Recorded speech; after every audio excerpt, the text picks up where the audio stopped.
أعوذ بالله من الشيطان الرجيم.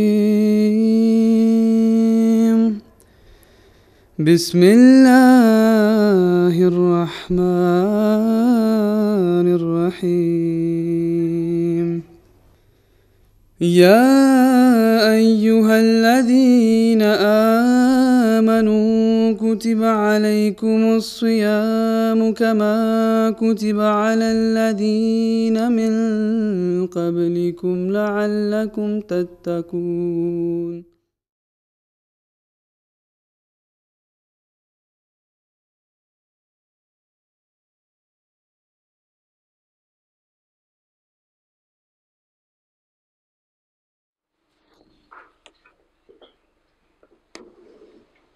أعوذ بالله من الشيطان الرجيم. بسم الله الرحمن الرحيم.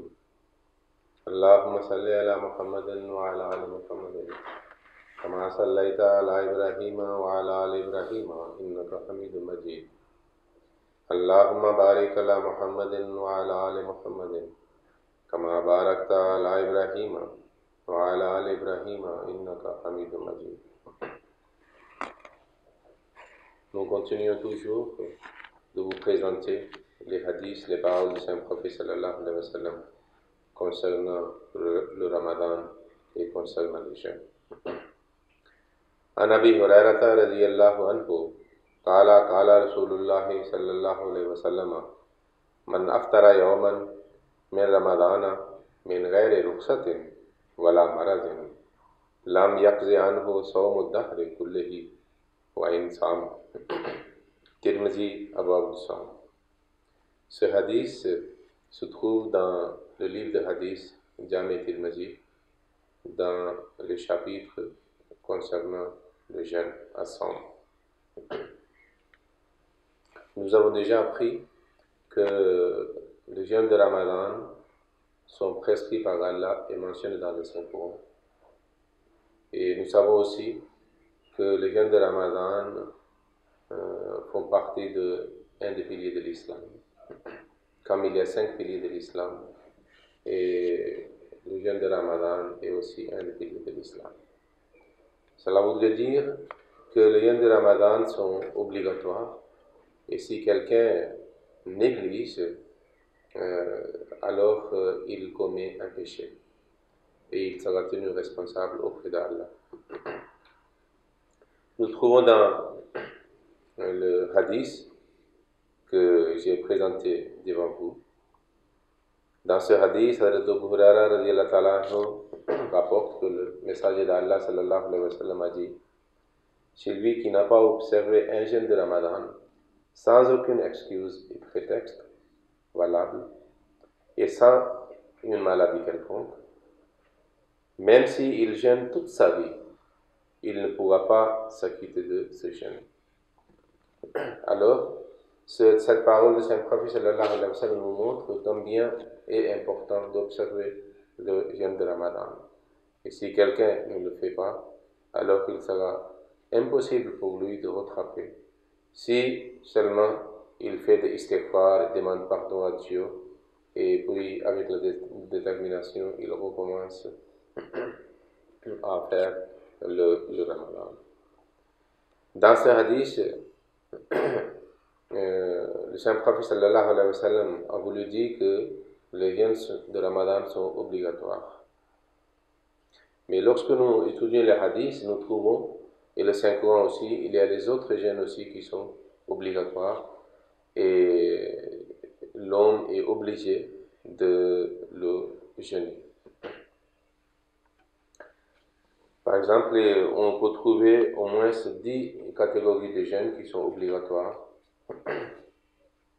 Et tout premièrement, c'est le jeûne de Ramadan.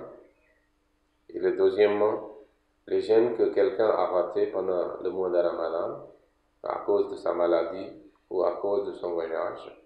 Alors il est obligé d'observer le même jour de Ramadan, c'est-à-dire ultérieurement.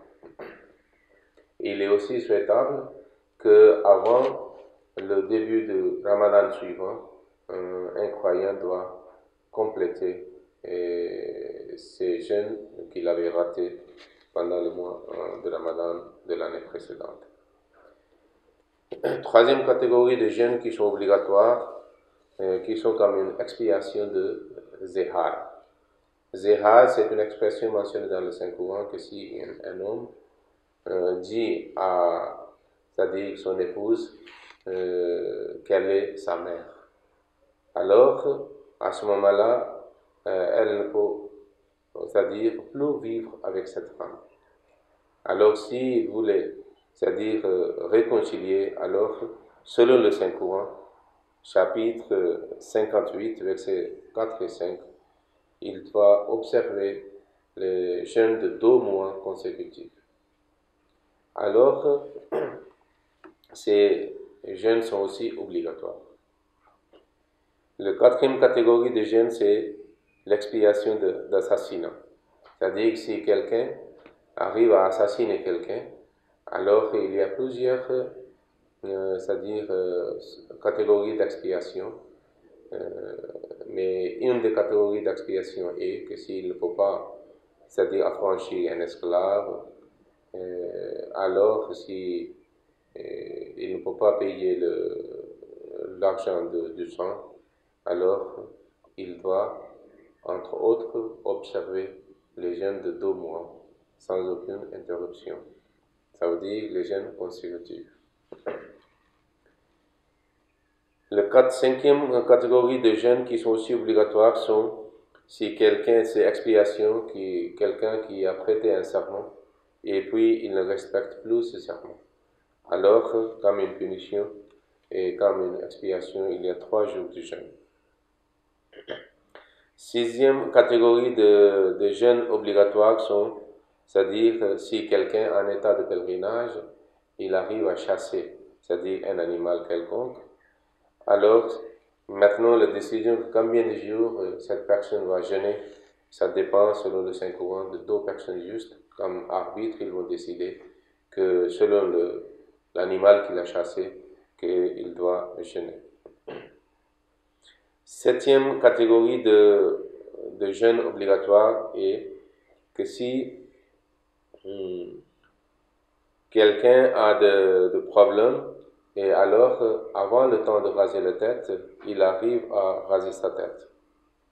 Alors, à ce moment-là, doit être décidé et que combien de jours il doit jeûner.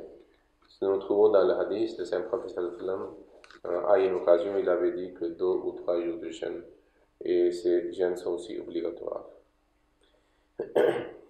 Et 10 jours de jeûne sont aussi si quelqu'un, c'est-à-dire ne peut pas offrir une offrande à l'occasion de Hajj, alors comme offrande est obligatoire au cours du pèlerinage, alors il peut, s'il ne peut pas faire le sacrifice ou égorger un animal, alors il doit jeûner 10 jours de jeûne. Et le 9e est que si quelqu'un, c'est-à-dire rompt un jeûne pendant le Ramadan, alors il doit, c'est-à-dire jeûner ultérieurement. Et la 10e catégorie de jeûne, c'est le jeûne de vœux. Si quelqu'un avait fait un vœu, c'est-à-dire que s'il arrive à trouver telle et telle chose, s'il arrive à réussir dans tel et tel problème, alors je vais jeûner tel et tel jour. Ces jeûnes sont aussi obligatoires. Alors, ce sont les jeûnes, j'ai voulu vous expliquer que dans les livres de hadith et de l'Ancien Coran, il y a plusieurs catégories de jeûnes qui existent. Mais le sujet concernant le jeûne de Ramadan est très obligatoire. Dans nos jours, nous observons qu'il y a certains jeunes, ils disent qu'ils sont musulmans, mais ils n'arrivent pas à observer le jeûne de Ramadan. Et ils doivent savoir cette parole de Saint-Prophète sallallahu alayhi wa sallam. Si vous négligez le Ramadan, alors même toute votre vie, si vous observez les jeûnes, vous ne pouvez pas rattraper, c'est-à-dire la faute que vous avez faite. Alors ainsi, nous devons faire la prière et essayer aussi de respecter ce mois béni et de tirer le bénéfice et la bénédiction maximum. Ok, avec cette prière, il termine le ders d'aujourd'hui. Allahumma salli ala Muhammadin wa ala ali Muhammadin wa barik wa sallam innaka. اللهم صل على محمد وعلى آل محمد كما صليت على إبراهيم وعلى آل إبراهيم إنك حميد مجيد. اللهم بارك على محمد وعلى آل محمد كما باركت على إبراهيم وعلى آل إبراهيم إنك حميد مجيد.